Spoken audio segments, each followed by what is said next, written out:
Well, welcome to Psychological Safety Awareness. Thank you so much for having me. I'm Ashley, and I know you know that I am head of engineering enablement at NBC Universal. But what that really means is I try to make sure that teams, our engineering teams, have all the things that they need to be successful in their roles: process, tooling, psychological safety. Um, One person cannot just drive that, but I do want to make sure I want to gauge that engagement with people, get that level of an idea and measure how we're doing with teams, and then put in scientifically backed ways to improve groups. I'm also a master's degree. I also have a master's degree in applied organizational psychology. So I studied human behavior in the workplace and how we experience the workplace. And what the applied means is that we really take that idea of not just doing the research, but how do we apply it in organizations? So that's my background. Today, we're going to go a little bit over like what is psychological safety? What is the actual definition of it? How does it maybe present in organizations? What does it not? More importantly, we'll talk about performance pressure. I think this is one of the most interesting concepts that I came across in my studies looking at this. We'll talk a little bit about ways that we can create safety in our teams, and then we'll have some discussion. I've got some questions, but obviously want to field anything that comes to your mind as well. So I hope that you walk away with that common understanding of what it is, with the ability to understand when you or your teams have or don't have safety. What are some things that we can look for, as well as learn some ways to create safety in our teams today. With some agreements, especially as we go into the discussion, depending on what's said, just no judging. That's all I ask. Be open-minded, listen. I tend to say this is only for this team. I'm not going to go take these discussions anywhere outside of this group. I never discuss what is said behind closed doors to other people or other groups. And it's okay to not talk past, take care of yourself. We're just all here to learn. So what is psychological safety? There's a few definitions floating out there, and this is research that has actually been in progress since the 1970s when it first started getting studied. But what I really like are the terms on the right. In my team, I'm not afraid to be myself, raise problems, take risks, disagree with people or be disagreed with, ask questions, and make mistakes. And these all come from Dr. Amy Edmondson's research as she looked into the idea of team psychological safety, which is really encompassing this by that shared belief of all team members that they are safe for interpersonal risk-taking. So they feel like they can show up as themselves and disagree with each other and raise issues with each other without a fear of repercussion. What it is not is a shield from accountability. It's not always agreeing with each other. It's not being nice. Nice and kind are two very different things. And it's not coddling people. I think I've seen this in action in any place that I've worked, and people are like, oh, but I thought we were a psychologically safe environment. We were all nice to each other. We all agree. But nobody's really accountable for anything. Or maybe they're just being nice, but not actually kind to each other. And so I think it's important to understand what it is not as well, because I think some people mistake it for these things. Now, when you have psychological safety, you tend to see mistakes as learning opportunities, versus when you don't, that these mistakes are threats to your career. You are more likely to be willing to take risks and fail, versus being unwilling to rock that boat. You're able to speak your mind in meetings. And I've definitely been in the room where people are keeping the ideas to themselves because they do not feel safe to speak their mind. When you have it, you can openly share your struggles. I think vulnerability is a big part of leadership and safety. Say what's troubling you, where are you struggling, versus only touting your strengths. I've definitely seen leaders that only talk about their strong suits, but not maybe where they're human. I think it also helps build trust when we can do that. So when we do have it, we have trust in our teammates and our supervisors versus that fear of them.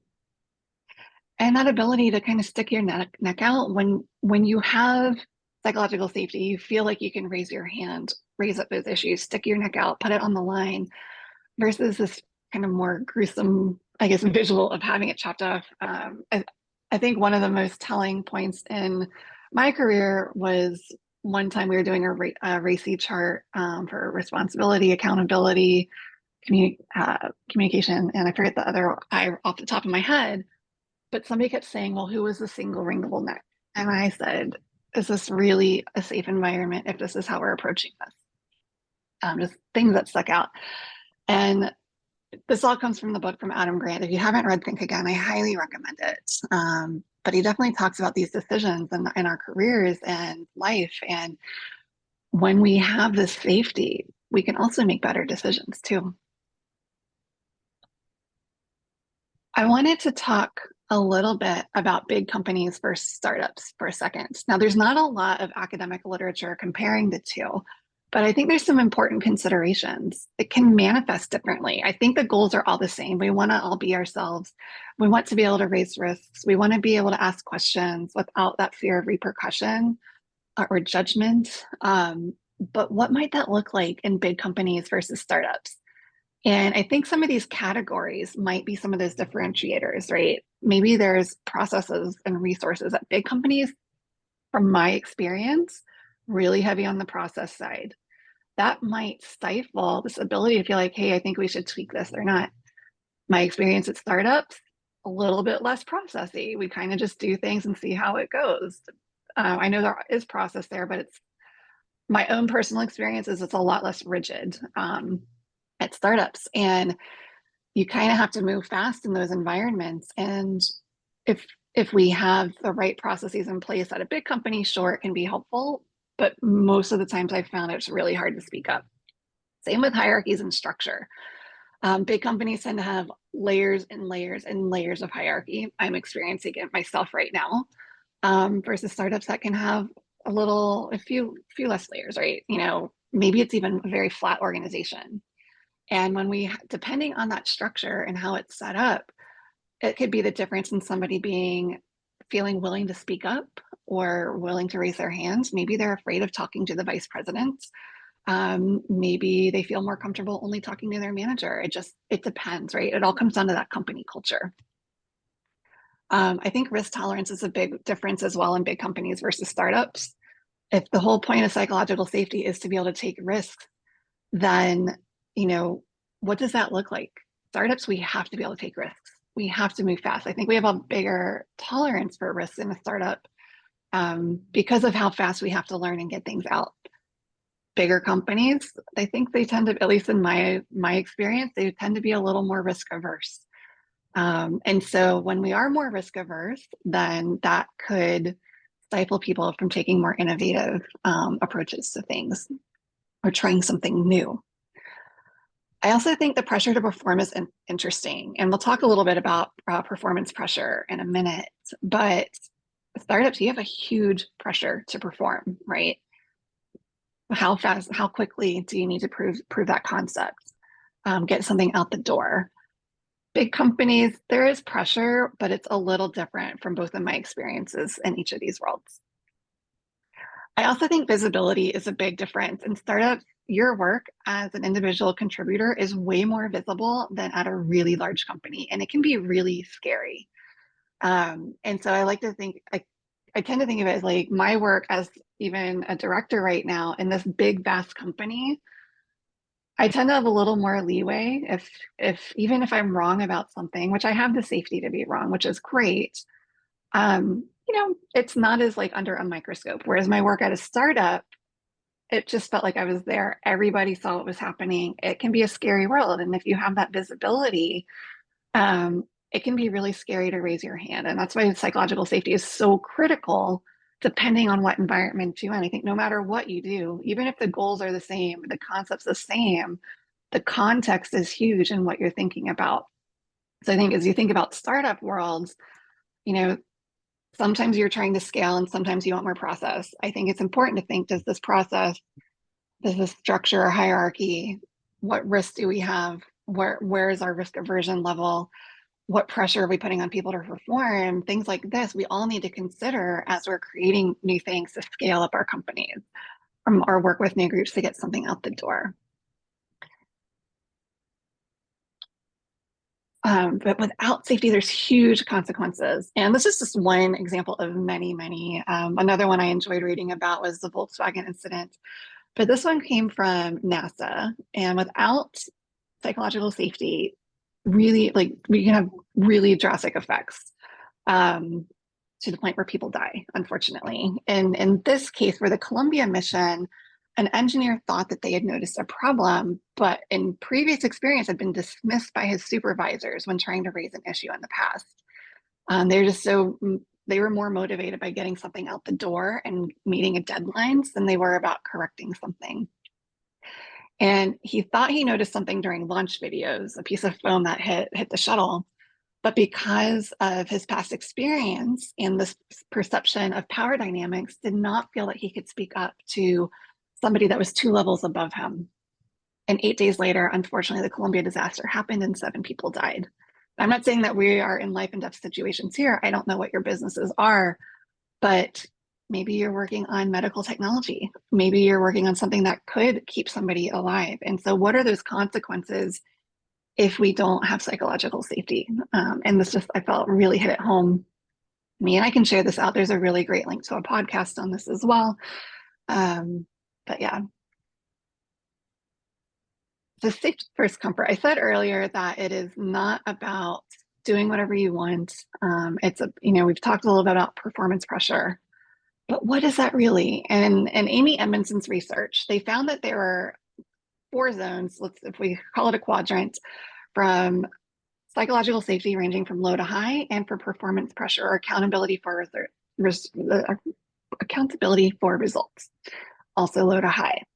And in this first zone, the apathy zone, people just don't care, right?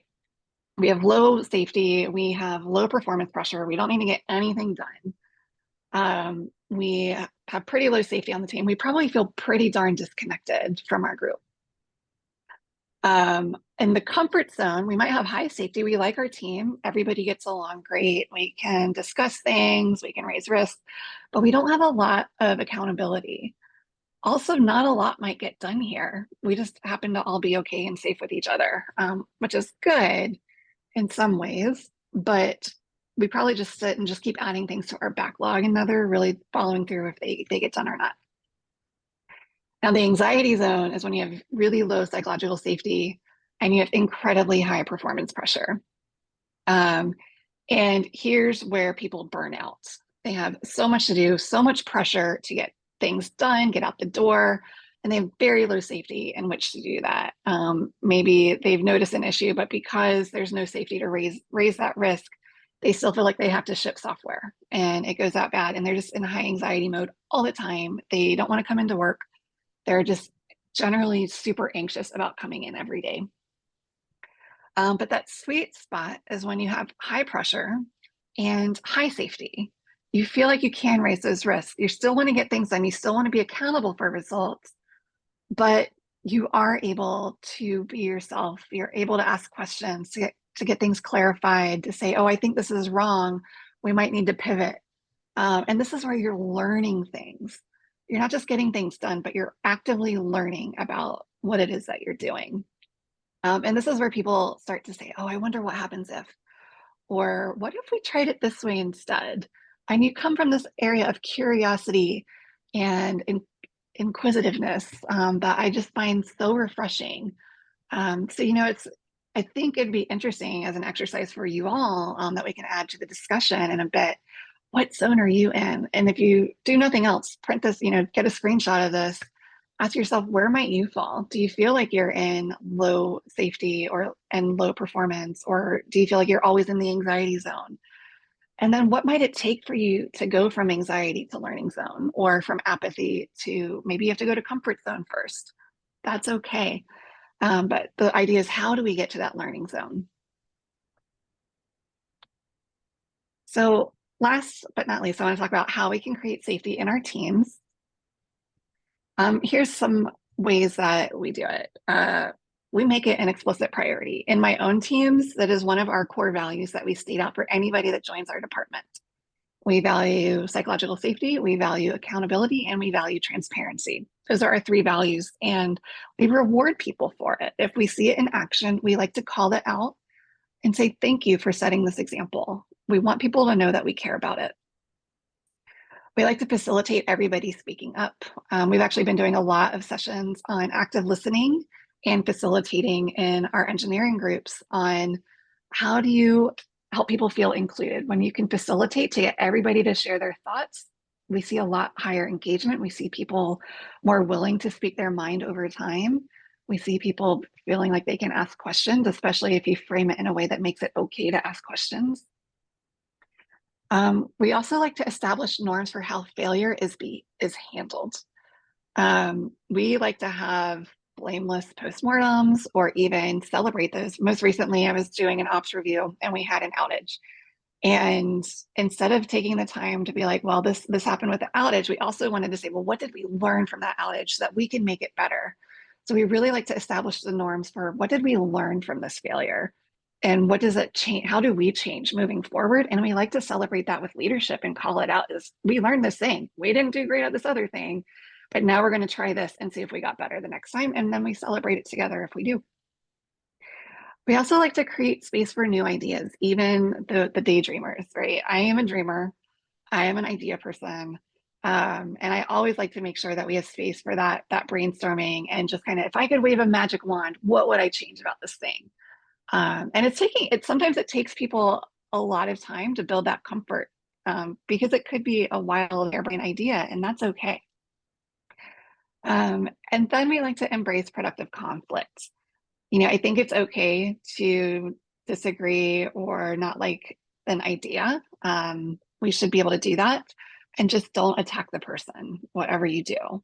Maybe you use some active listening skills here. And if you don't agree with something, tell me more. Learn about how they arrived at that decision or that point of view before you go in with immediate judgment. Some other ways that Amy Edmondson likes to talk about is framing things as a learning problem, not an execution problem. When you frame it as execution, it feels like you're blaming the person versus what did we learn from this? What do we need to change? Acknowledging your own fallibility, especially as leaders. Power dynamics are a real thing. We like to maybe think that they're not, but it exists sometimes. And whether you feel like it should or not, maybe you're a super approachable person, people still hold leaders in this high regard at times. And if we come across as, oh, we're perfect, we do nothing wrong, then that kind of becomes their reality and that becomes what they think is the expectation of them.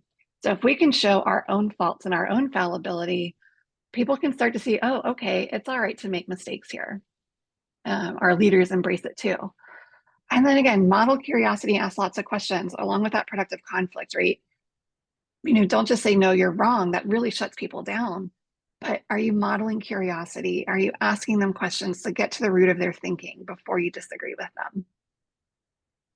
And still some more, just demonstrating that engagement, pulling people into the conversation, that facilitation, right?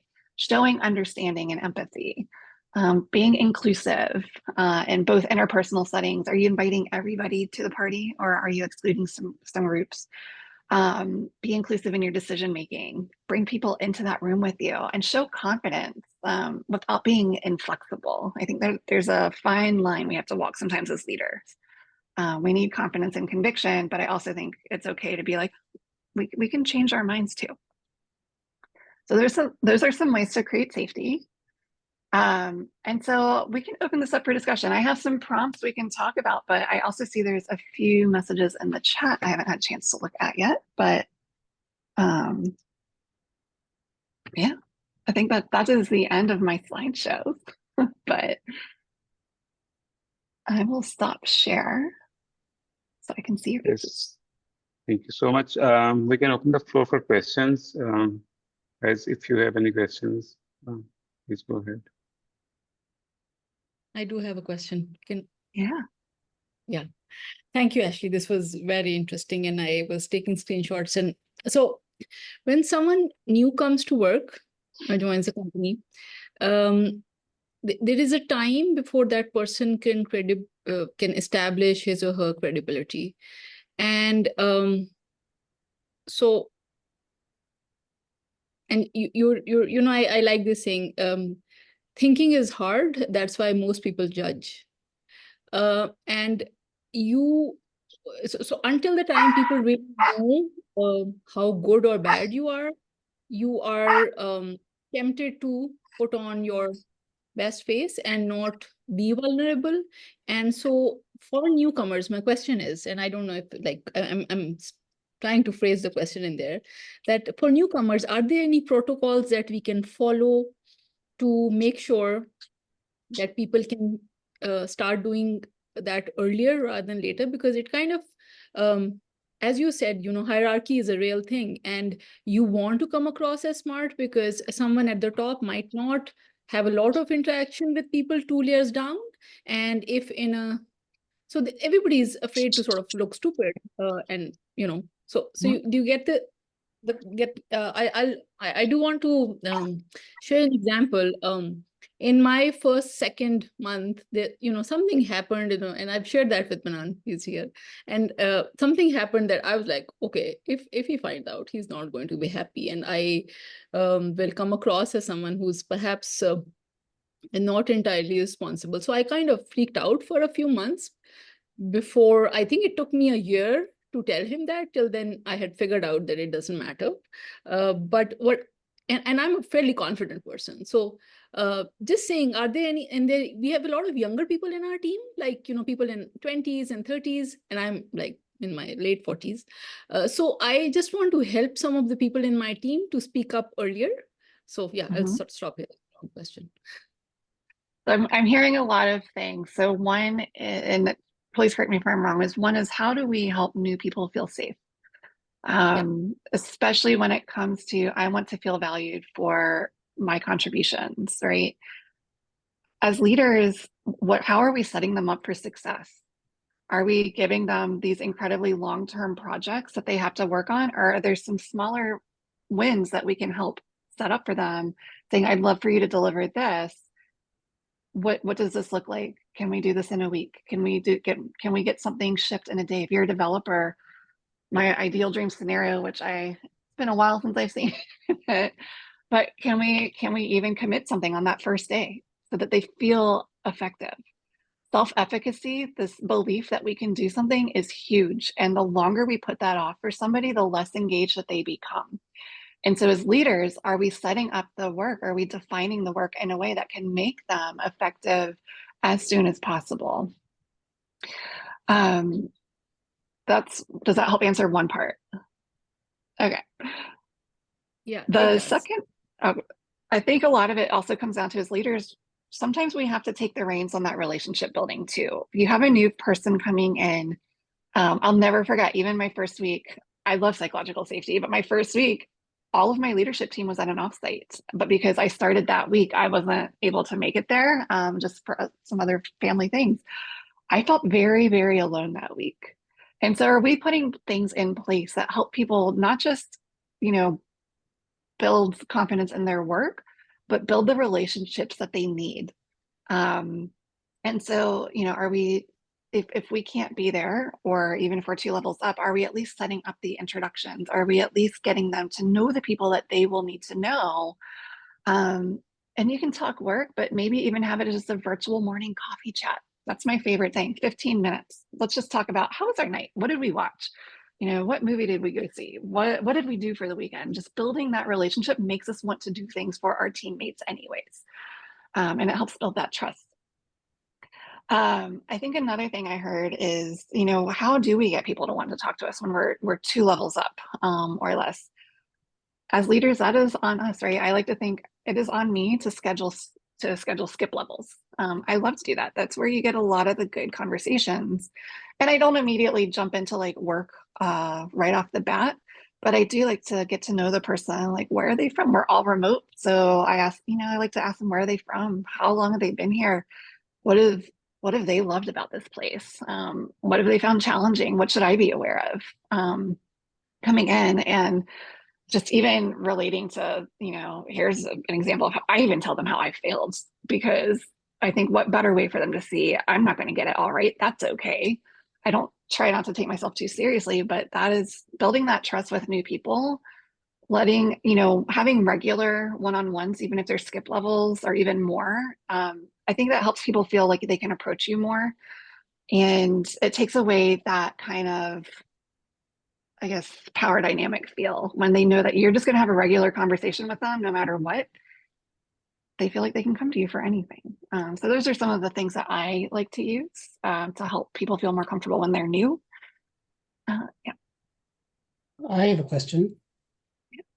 So the vast majority of my experience has been in startups, 0 to 1, where I've built the team and established those relationships from the beginning. I guess my question is more about if you were to go into a position, not even at a startup, but maybe a small, medium, or even large company where you have an existing team that may have had a toxic or not psychologically safe environment previously.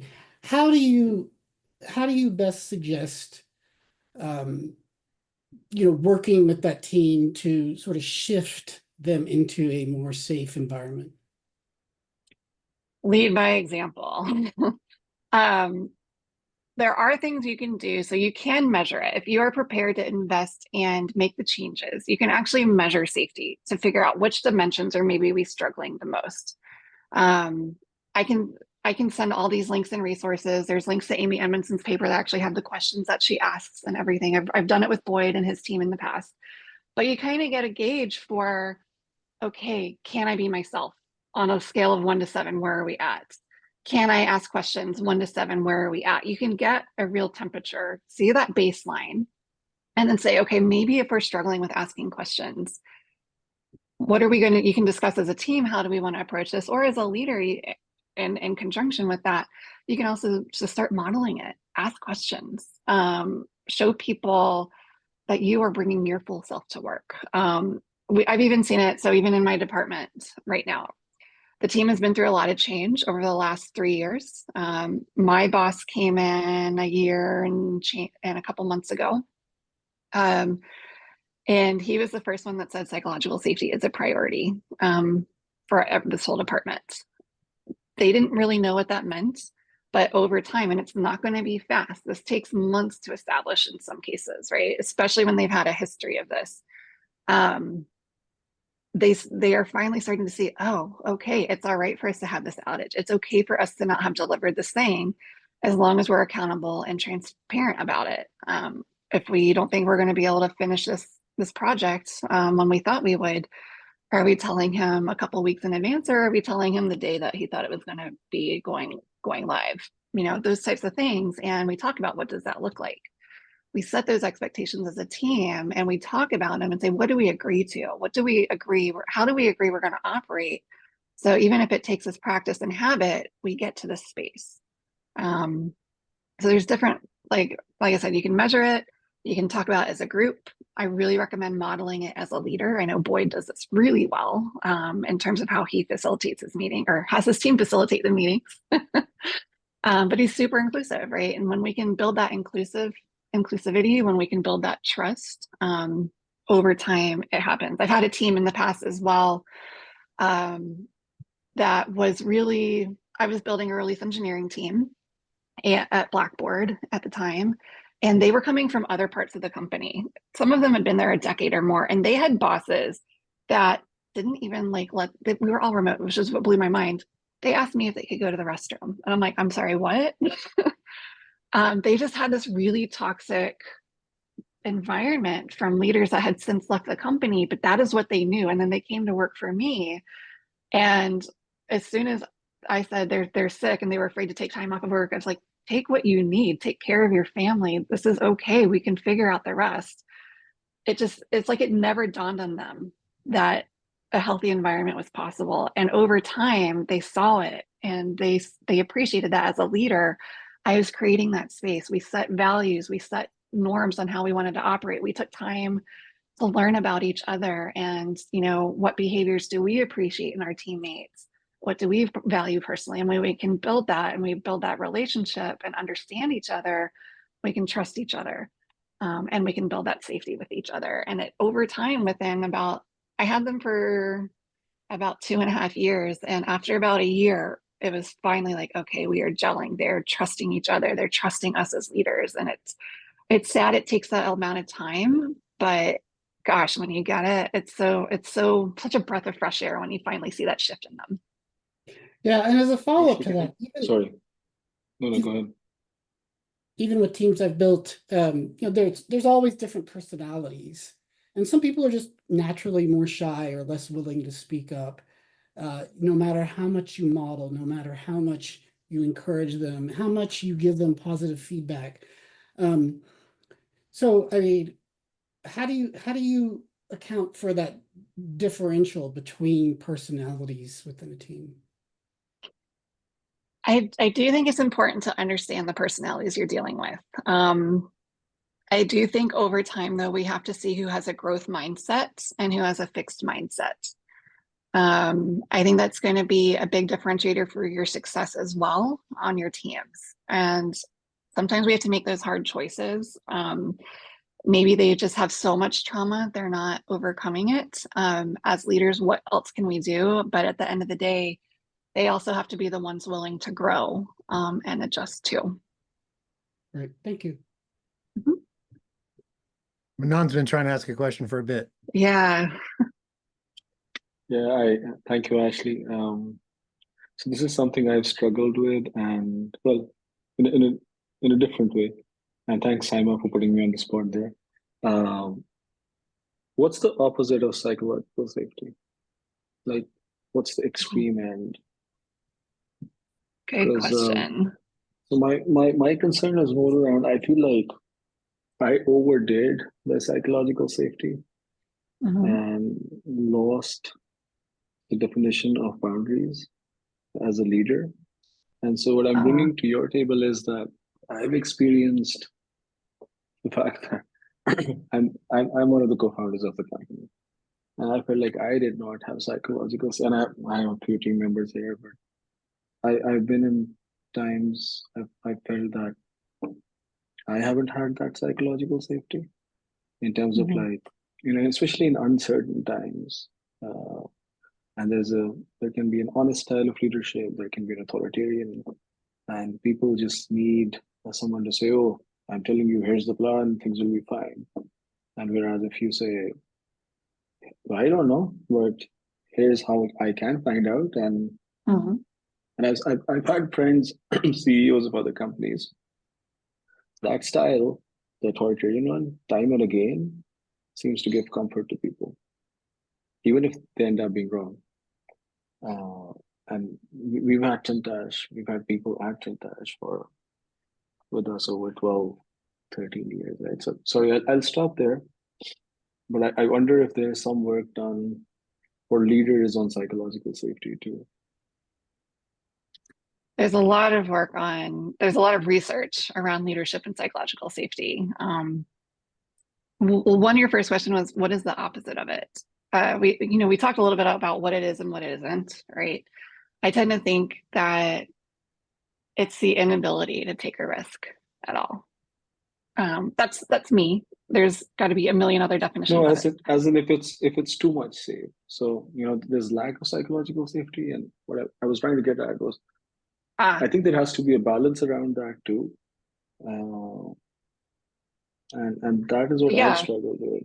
Same. I think you're absolutely right. It's being in that comfort zone, right? I think when we consider only safety, but we don't consider boundaries, we don't consider accountability, we don't consider the performance aspects, we land in that comfort zone and nothing happens, right? I think I've also not necessarily for psychological safety, but I have also leaned hard into, in the past, because I felt like it was what my staff needed at the time, was really leaning heavy on just the human aspect. And it's a mistake I've made in leadership. I focused so much on the human side. I focused so much on the empathy that the accountability side of it kind of dropped off, unfortunately. And that actually hurt the perception of my team. We quickly adjusted once we realized what was happening. But it was like it was a hard conversation I had to have with myself as a leader. Just because, you know, we have psychological safety doesn't mean we don't provide direction. I'd like you to pause right there. Sorry. You just used a very powerful line, and I don't know if everyone caught that. I had to have a very hard conversation with myself, is what you said. Yeah. That's an achievement that very few people have, like being able to separate yourself from yourself, and that's an entire other session, by the way. Yeah, Cool. we need that self-awareness as leaders, right? We need to be able to call ourselves out and be able to know, okay, did I not set up boundaries? Did I not set up the accountability? Did I hold myself or my team accountable? Then when we lean too much on the human side, which, you know, I like to think, or used to think, there's no such thing as too much human, but we still need to be I think accountable. there is. I've been caught off guard, and like Vasa is here, he's a partner, and someone in an AMA had a go at me with a question which, well, the assumptions didn't make sense, but then he just said something which I knew would put everyone down, so I had to take him to task right there in front of everyone. Yeah. Which meant that, yes, I'm disturbing a certain level of psychological safety, but at the same time, I was like, I'm not having 50 conversations individually to fix what is about to go wrong, and I'll stop. But it's No. I think from the leader's perspective, I'd love to see if there's any material on how to draw the boundaries on, okay, you shouldn't be less safe than this, but you shouldn't be more safe than this, because the leader needs that too, perhaps. Well, and I think, Boyd, I think you hit the nail on the head. Go ahead. Well, I was going to point out that I always go back to that chart that you had, you know, where you know, the farther down and to the left you are, the less productive you are, and the farther up and to the right you are. And I'm looking to be just up and right of center, not all the way up and to the right, for that reason. So, and then, yeah, I think we're rubbing up against nice versus kind. You know, I would define nice as, you know, I'm always pleasant to somebody, even when they're a turd, versus kind, which is to actually sit somebody down and say, you're being a turd and it's affecting the rest of the team and you need to stop. And this is how I expect you to do it. Yeah, I think actually Brene Brown Dare to Lead's That's book. a standing ovation one. Yeah, it's huge, right? Brene Brown and her book Dare to Lead goes into a lot about this. Clear is kind. And there's a ton of material in this book about examples of when she wasn't very clear. She thought she was being nice and was going to be effective. And no, it's not, right? But we have to be very clear. And we can be clear in kind ways, right? Like, boy, your example is great. You know, there's going to be hard messages we always have to deliver as leaders. And my current boss, and I love this definition of leadership, it is disappointing people at levels they can absorb, which I feel like is half of my job at the time. And we can do that in kind ways, but you know, it's one of my favorite definitions I've heard come out. It's nothing you're going to read in a textbook or nothing you're going to read in academic literature. But I was like, oh my God, this is so on point. But anyways, yeah. But to your point, I don't have like a specific, oh, you're so nice. And so, you know, this way you're no longer a good leader. But that's something you have to gauge yourself, you know, be self-aware, figure out if you're being nice or if you're being kind, and set those boundaries too. Because I was being way too nice to people on my staff, and I wasn't setting those boundaries. And not only did it affect my team, it burned me out. So we have to set those boundaries.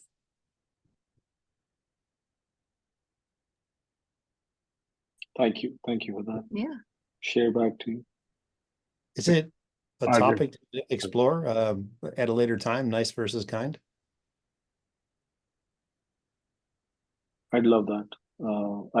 I've struggled with this, having a therapist at and dash walk me through learning to be okay, stop giving orders and be more Socratic, and okay, fine, now Socratic doesn't work. This is a personality type, passive aggressive, learn stonewalling. It's like, God, it's hard. It's I really love that. hard.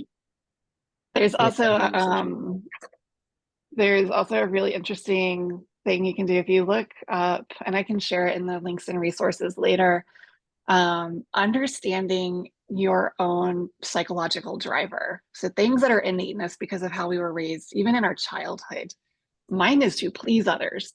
That usually means I am nice and I have to work to be kind and not nice because I am so afraid of telling somebody no or disappointing somebody because I want to please everybody. And so if that is your psychological driver, I am sorry, but it's a hard place to be as a leader as When well, are we getting the especially talk on this? anytime. This is a new topic now. Well, I'm the opposite of Okay. what you are. I have no problem being direct with people, and it's served me pretty Yeah. well in terms of dealing with it. But I find even in my own career, people do what I call sugarcoating things, right? And it's just basically trying to be nice and not trying to actually say the Yeah. hard thing that needs to be said, right? So Yeah. I was interim CIO at a company for 9 months. And the guy couldn't come up with a reason not to make me the full-time CIO. He just didn't want to do it. Well, and I had other executives that were like, you were the best interview we had. So what happens if you do that and you're not willing to say the hard thing is that people come to their own conclusions, right? And my conclusion was he just didn't want to put me in that position for whatever personal reason that he had. There was no career reason for it, and that's not really fair. And I tried my hardest to get an answer, and I kept getting the same thing. So from my perspective, like I've had a journey and it's been hard along the way, but at some point, you kind of realize that you're not doing anybody justice by not telling them the things that they need to hear, right? And that includes, I've talked to people that it's very clear, like English is their second language. And I've had to talk to people about, we need to help you get better with English. If that means courses, if that means other work, I want to support you, but it really is going to hold you back by not doing that. I didn't used to want to do that because I was afraid that would get me into trouble as a manager. But when I've done that since I got over myself, and whatever my own concerns were, what ended up happening was the people that I did that with were very grateful because what did they tell? Nobody's ever said this to me before. And I'm really glad that somebody's willing to say the hard thing, say the thing that I need to hear, or say the thing that's concretely going to help me grow, as opposed to giving me, we do this in our reviews too. Like people tell us, like, you got to come up with one bad thing in a review that someone's doing. Well, if you come up with a bad thing and you twist it into something good, you're not really coming up with a bad thing, which is kind of how I got around that sometimes early in my management career. Whereas if someone's really, not writing up to the snuff of what you expect, or, their spelling and grammar isn't what you expect, you got to tell them, they're not going to know. It's a blind spot for them. You have to assume that too. So, I'm kind of the opposite. I don't care what people think Brian, about I me. assume I you've have a had job to do, and I'm loads there of to fun help them. also with different personality types being that direct. It is. And I'm very comfortable just telling people how it is. I've been that way for a while. It just being in technology from my perspective, I usually follow leaders that weren't willing to do that. So I come in and an executive is like, well, how long is this going to take? We need this in 2 months. And I'm like, not going to happen. Not with the current resources, not with the current staff. Let's be realistic. It's probably 4. And if they're like, well, I wanted it too. And I'm like, well, that's what got you into trouble with your past leadership, right? That's why I'm here. I'm giving you the honest answer. Now, if we want to add heads, we can add heads, but I won't tell somebody something if I'm not confident we can hit it, right? And a lot of leaders in tech, they'll just agree. They'll roll over and agree. And then when it's late, they'll just be like, well, sorry, we were wrong. That'll get you fired real fast because eventually people get tired of that game too, right? And so from my perspective, I've always had a lot of success being direct and kind, right? And approachable with people in terms of a lot of what I do now when I have to have a crucial conversation with somebody is I sit down, write out what I want to say, write out the key points, and just make sure that my message is kind because I know myself and I know if I just start blasting into it, I'm going to come off like an asshole. And I'm not trying to do that, but no, you don't YOLO these conversations. exactly. I go the other way and try to not I sugarcoat at all. practice And them. you got to No, kind of find that middle grounders to deliver the message in a way that's going to be well received, right? And so, but I'm kind of the opposite of you. It's funny you were saying that you're a people pleaser because I just don't care. I got a job to do. I'm going to do my job. I'm going to give the honest answer. Sounds like you're a get The things answer- done driver. That's fine too. I am. And if you don't like the answer, well, you can find somebody else. Brian, And I we But that's sense why I can like do- to Yeah. Brian, I sympathize. I mean, what you described about like companies saying they'll do something in X amount of time and then they'll just miss Oh it my God. describes most of the software development teams in the world, except for Tintash. Um, and you know, I come from a background in banking where I'm happy to fire and rehire as we go, and I think part of that is trying to develop that psychological safe environment. But if somebody just can't do it or they're not meeting the right goals, all the other elements of being a manager, you know, I'm not hesitant to cut and replace. I mean, that's just my my perspective. No. And I've also made the mistake in my own career of like being so empathetic, but also seeing this person not perform, that I should have fired somebody in the past. And I didn't, because I really wanted them to succeed. Right. And Right. before I could, there was a reorg anyways. But I Right. regret not having done that sooner, because it affects the rest of the team too. Well, if you know, I actually, I don't want to say I'm quick to fire because I'm not, but I also have developed over the years an attitude of people have to meet me halfway, and you find out very quickly. You can play the HR game all you want, but you're going to find out very quickly if people are on board and going to meet you halfway and bought into you as leader, or they're not. And if they aren't doing that from the beginning, you're wasting your time trying to get them to do it subsequently. Now, sometimes I've been in banking too. I had to deal with this for 6 months and document everything because that's what HR wanted to do, to dismiss a 13-year employee who was struggling and who nobody really cited any issues with before I came in, right? So I've been there too, but I prefer, if somebody's not working out, cut bait as quickly as possible. And the reason for that is that every time I've experienced someone that needs to get cut, the team knows it. The team's suffering. The team is sitting there going, why is this person still here? Right. And so if you allow that person to just hang around, ultimately, as the manager, it damages your reputation with your team as well. Right. And so the flip side of that is if you act quickly on somebody and appropriately, right? It's not someone coming complaining to you about somebody, but legitimate issues and somebody not willing to meet you halfway and not willing to work on an improvement.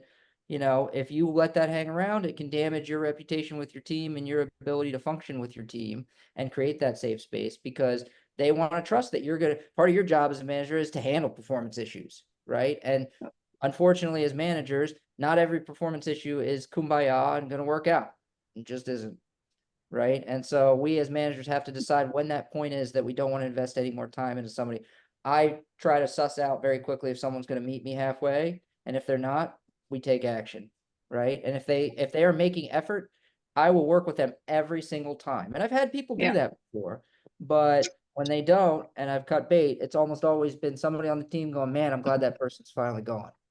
Yeah. Right. Which tells me that they always know. So just be cognizant of that too, in terms of how your team perceives your action and what you take with other team members, whether you can tell them or not, is going to reflect, you know, on you as well. Right. And obviously with HR and confidentiality, there's certain things you can't tell your team, but they're not stupid either. Right. If someone just disappears, every time someone's disappeared in an organization I've been working in, where whether I've been an individual contributor or a manager, you know, that person was let go. Right. So they can come to their own conclusions at the end of the day. And they do. Thank you so much, Brian. That was to provide the opposite like aspect of it. Are not a there jerk, any I more questions? promise. I just yeah. Are there any more questions? Because I need to be mindful of Ashley and everyone else's time as well. I think we sort of did this discussion session without any prompts. Ashley, do you still want to do that? I think we can wrap up. We had a good discussion session. Yeah, No, thank you. Shane, I have one sort of last one, and it's actually building on some of the discussion that was just happening, which is that, and this is from personal experience, and maybe I think once I get to Stuart and Boyd's sort of experience level, maybe I would have less of a tolerance for this. But when I am talking to somebody about sort of low performance, I give that 20% off that I could be wrong. It hardly ever happens, but that's how I am wired, that I think maybe there's something I'm missing or there's data that's not there. And I've seen people misuse that and more, I think what I'm getting to, and I see Brian smiling a little bit, is that I have to just trust whatever experience I've had before. And if it feels that this person is not, if the term Brian used, meeting you halfway, or they're sort of dipping too frequently and you have to go in and sort of drag them back up again, then the time is to let them go. But that 20%, I'd say, still sort of rankles with me, which is maybe this decision is right or not. So any advice there So around this goes this? beyond psychological safety. However, the inner psychologist in me is kind of screaming a little bit. I'm going on gut feel. However, I know we all have a lot of experience in intuition. That's not to say to discount that. However, I think it's super important that for each person that works for us, they have a very clear idea of what is their role, what are their expectations, what are the needs that you have, what are the things that they are expected to do. They need to know all of that too. You need to know it. And then how are they going to be evaluated on that moving forward? If you have a way to track that, we usually just call it a job analysis, and then we just discuss over time and not have it once a year. We do these minimum quarterly. I try to give feedback as soon as a thing happens, just so it's timely and they can adjust faster and that there's zero surprises at the end of the day. But when you can collect that data, because you've now you've taken the time to analyze what is their job, what are their responsibilities, what's expected of them, and then know how you're going to measure each of those things and be clear with them about that. That makes that conversation a lot easier and a little bit less on gut feel or intuition, which, like I said, we still have experiences that should not be discounted at all. However, I also like to think we can try to measure things and like at least make it a little more quantifiable about why we need to get rid of somebody if it comes to that performance. I have an example I can share here too. I had a guy once where I knew he was not gonna be long for the world we were in, but I still gave him a chance, right? And so I sat down with him and I said, listen, man, you're in San Antonio, we're in Austin, job's in Austin. From what I understand, you were told the job was in Austin. I don't care if you live in San Antonio and you drive to Austin. I don't care if you move here, but you got to be in Austin during the workday. And if you can't do that, we're going to have a different conversation. Can you do that? Are you willing to do that? Yes. Okay, great. So the first week he does it and he drives up to Austin. The second week, he shows up at 10 and leaves at 3. And he's like, well, the 2 hours I'm driving are counted as work time when I asked him about it. I'm like, no, it's not. That's not how this works. And the next call we had was with HR, and he didn't even bother to come in that day. So we terminated him over the phone. But it was very much, I set the clear expectation. Your job is here. You were hired for this. You've had over 1.5 years to move and you haven't done it. We can't have you commuting up here and cutting into the time. I set those clear expectations. I gave him the chance to meet them. He failed, terminated, right? Because he wasn't going to do it. But I had that feeling in the beginning, and you still go through the motions. I got to do something with my kid. The doctor told us to do it. I know that I'm not the problem, but I got to check the box. So I'm going to check the box, right? I know what the outcome's going to be. I still got to go through the motions. And so even if your instincts tell you a certain way, sometimes people can surprise you too. But that story is one I like to tell people, because it's like you set the clear expectation. It's a very clear expectation. You got to be here this time, this day. You know, if you're not, you're going to have another conversation, and then you have that conversation, right? And then if someone ever in HR comes around, you're like, yep, I tried. It didn't work out. Yeah. So. Well, I think we need another one. There's a lot of sort of need, because exactly what you said, Brian, that but you still go through the motions. That going through the motions part, I sometimes wonder about if that's, especially in smaller companies. So in bigger companies, I understand there's a process and all of that. But I also need to be careful with the time. So handing back to Sher. I always look at it as a CYA, because you never know how somebody's going to react to being terminated, right? And so if you go through those big company or small company, regardless of how they react, you can feel like you did the things that needed to be done to make sure that this wasn't a salvageable situation. And so if they come after the company later, you can basically pull that out and say, but here, I sat down with you, I said what the requirements were, you didn't meet them. It's the end of story in terms of anything that they might come after. Protects you from a lot legally. That's right. Even with cases of adverse impact where you might not have intentionally discriminated against somebody, you might have. And when That's you right. have that to back you up on the expectations and how they've been evaluated. Now there's still deeper questions, or how are we evaluating people? That's a whole other topic for another day, but it Right. does help you legally in some cases. Yeah. Feel free to connect on LinkedIn. I love talking about this anytime. So happy to chat anytime after this.